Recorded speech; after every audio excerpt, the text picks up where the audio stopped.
This is one of those all too rare occasions when a coach and a referee actually get to sit down and talk to each other.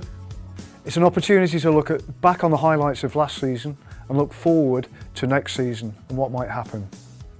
Michael, from a match officiating point of view, what have been the highlights of the past year for you?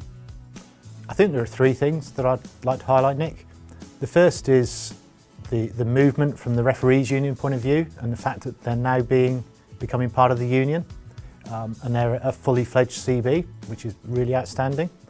And it also means that referee societies are now being given that opportunity. So that's really quite formal, but from an informal point of view, it's the amount of engagement we've had through the England Rugby Referees Association. We've nearly got 5,000 members in just over a year. And the second bit added to that is around the Young Match Officials programme. We started this last November, and it's really engaging students and young people who are still playing, but also their ability to referee the game at the same time. So it's giving them options around whether they play or whether they referee and to support their peers. So those have been the three highlights for me this season. Okay, from coaching, there's been a couple of highlights.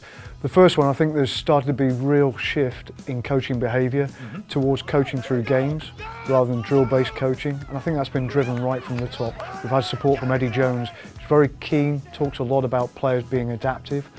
And coach behaviour and how coaching behaviour can support players being more flexible, more adaptive to what's in front of them. And this can only really be delivered through coaching through games. So there's been some real traction there. The second thing has been around coaches being more willing to share.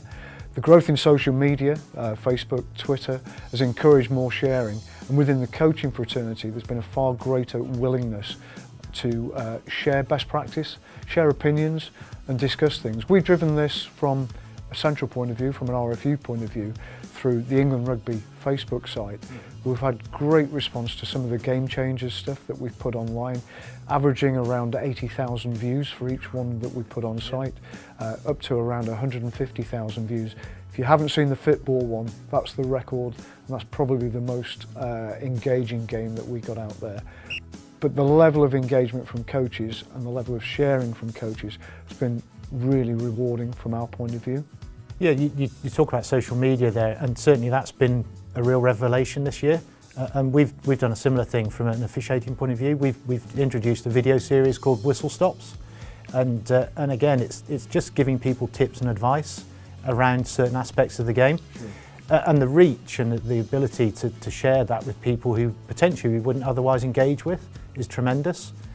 One thing I'm still finding, because I engage in both match officiating media channels as well as coaching ones, they still operate in silos. I think given the potential of social media, there's real opportunities there for coaches to engage and comment on match officiating issues, and the other way around for match officials to get involved and understand what's happening in the coaching world.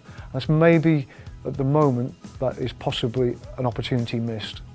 Yeah, and I think there's mediums for doing that already. If people go onto the Keep Your Boots On Facebook page or the Keep Your Boots On Twitter page, then they do carry both the officiating and the coaching elements. So they'll get that cross-pollination from that perspective. So there's channels out there, and we just need to make sure that people are aware of those.